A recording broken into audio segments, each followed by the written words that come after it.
Dear Dairy. I have dairy. The piece of cheddar cheese. I took a very small bite, so it wasn't like with that Snicker snack the other day. So, welcome to the extremely late night edition of Dear Dairy. I say this because it is 10 minutes to 2 in the morning, technically on Monday, but it's been a rather busy day. Granted, a goodly portion of that busy is the fact that I was watching Tron Uprising. Now, I was told that I would enjoy it. I was told that it was, pretty good. I was told that Bruce Boxleitner and Elijah Wood and all the other people,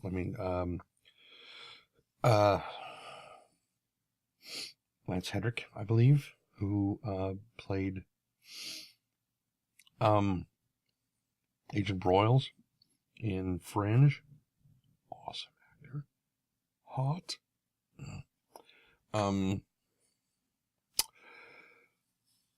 Anyway, he's in it. He's really good. He plays Cutler. Paul Rubens, known for so long as Pee Wee Herman, but is so talented that, you go back and you watch the original, the movie Buffy the Vampire Slayer.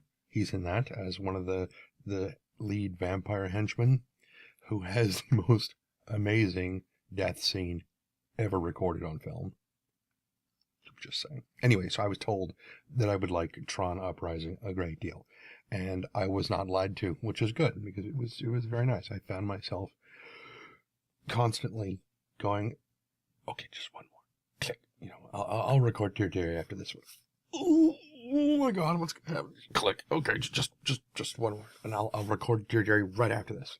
And then the next thing I know, I've just watched the last episode in the season, and I'm like,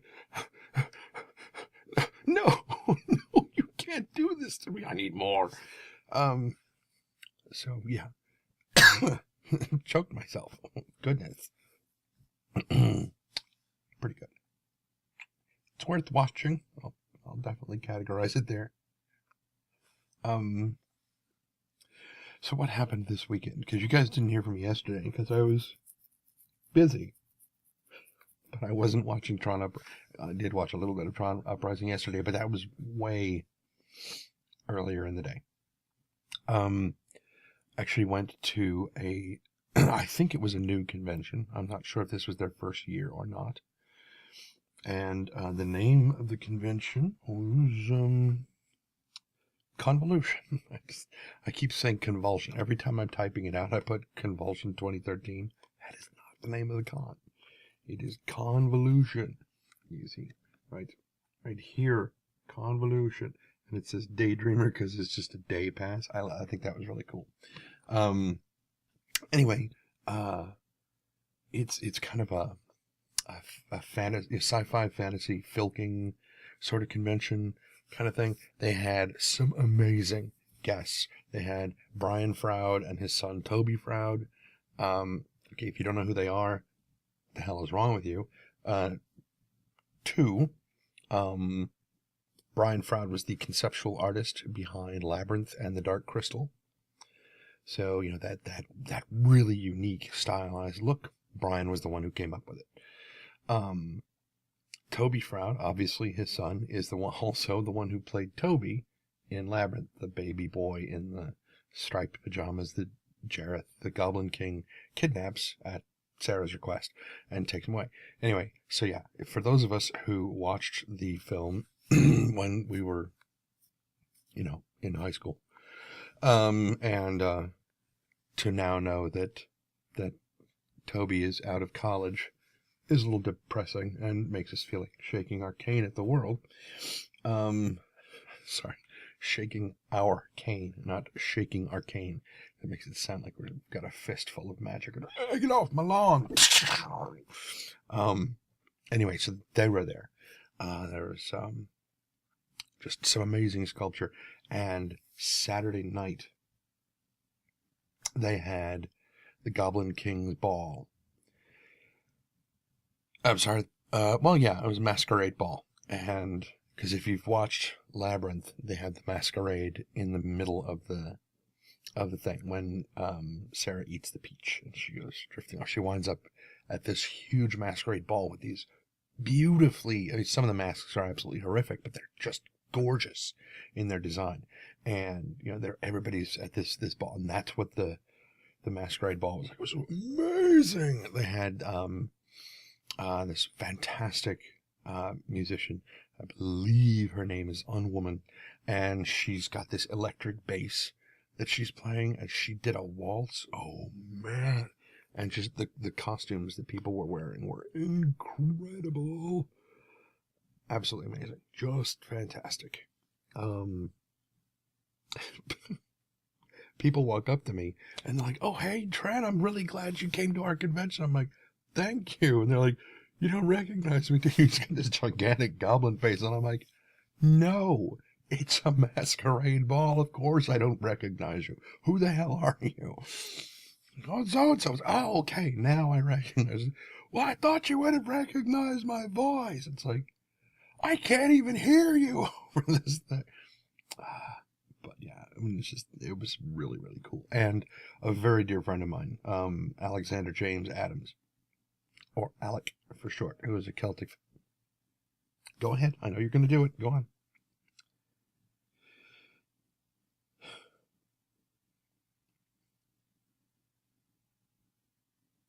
Okay.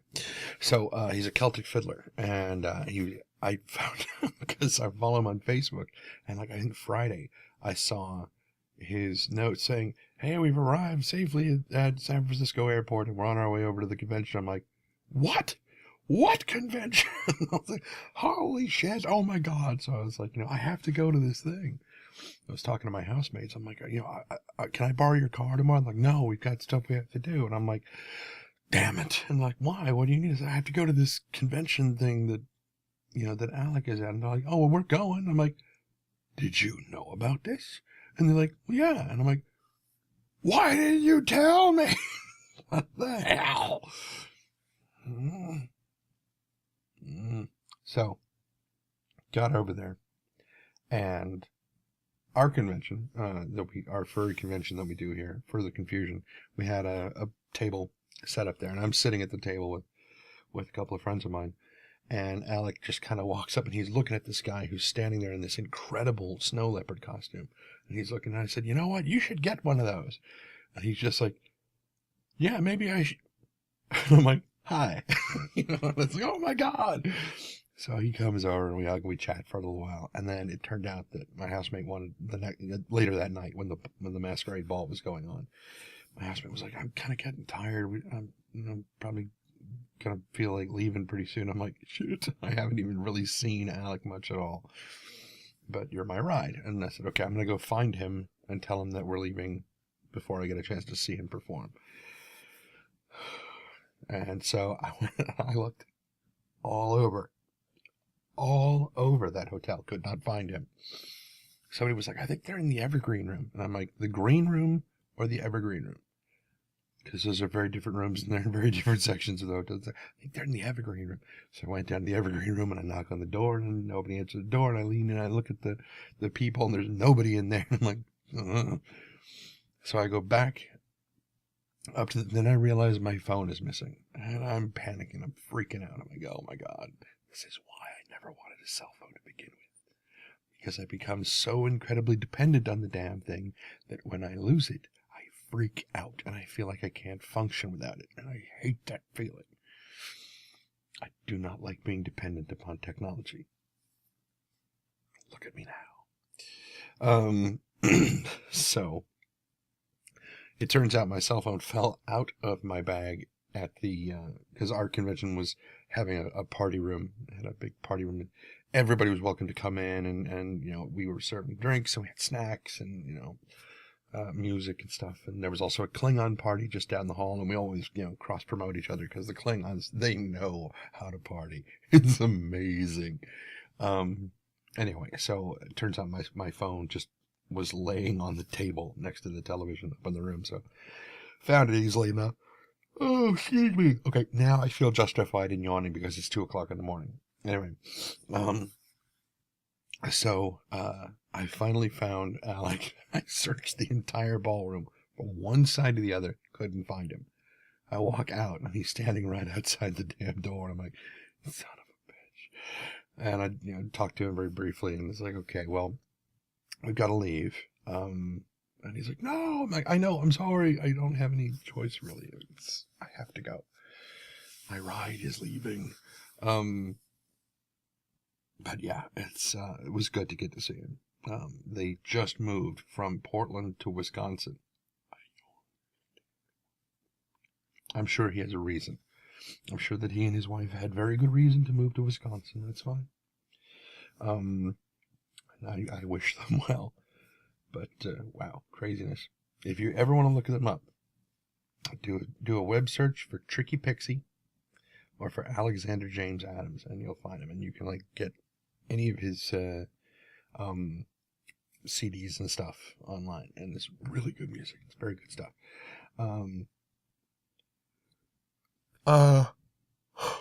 What the hell else?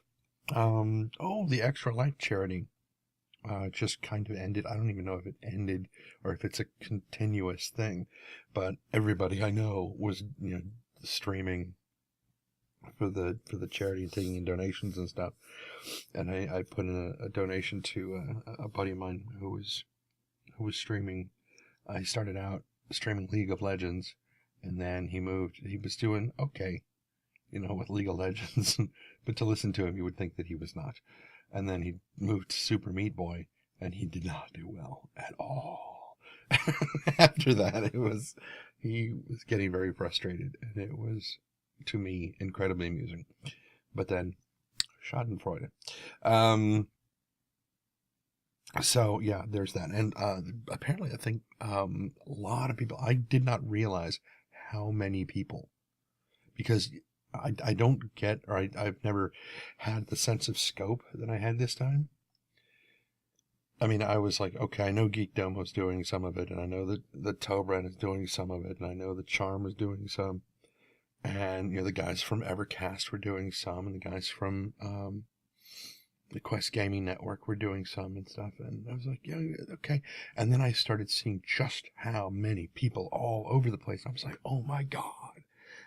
This is a huge thing. I mean, I'd have donated to everybody, but don't have that. I think I have $25 in my account to last me till my next check hits. Oh, if that. Anyway, so yeah, that charity just kind of, I guess it ended. Like I said, I don't know if it ever ends, or if people could just stop yawning. If people can just keep raising money for it continuously. I don't know if it's like their individual charity drives or if it's a continuous thing. Anyway, very cool stuff. Help children's hospitals and whatnot. And then I have JP at the Goblin King's Ball. What the hell is JP? Oh, JP! JP is a friend of mine. He's a fursuiter, and he also does competitive ballroom dancing. And we had a couple of fursuiters go down to the ball, and we were just kind of like, because it's a waltz, it's not techno, it's not electronic. So they're all kind of standing around like, I don't know what to do. It's like, count to 3. I know you're used to counting to 4, but this is just 3. So they were all kind of like, and they kind of mingled a little bit with the crowd and took some pictures, and then they left. But it was like, you guys, come on. You just got to count to 3. Just dance. It's not that hard to waltz, really. I mean, I've never learned how to do it, but I could fake it well enough. Anyway, but I was thinking, man, if JP had been there, he could absolutely waltz in a fursuit, and he would have, oh my God, that would have been so incredibly popular.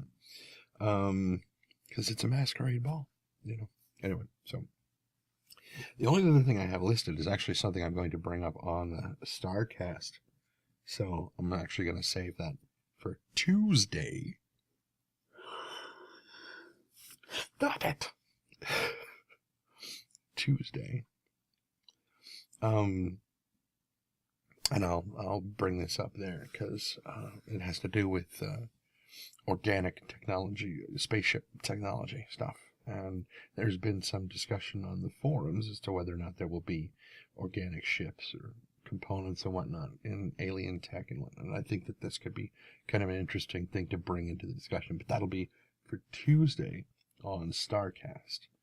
Ooh, yes, definitely keep an eye out on Twitch on Geek Domo's Twitch TV channel, which amusingly enough is Geek Domo on Twitch TV. Oh my god. So that's really all I've got, and I'm looking at 16 minutes. Okay, well, so much for any other stories. So I will let you guys go, and I think I'm gonna probably go to bed because it's Monday, and this is gonna take a while to encode and to render and then upload and then encode and then process and whatever the hell else YouTube's got to do to it, or blah, blah, blah, blah, blah. Plus I've got to sync the two tracks up, and that's always a bitch, but it's okay. I'll do it. The sacrifices I make for you guys. I know, it's okay.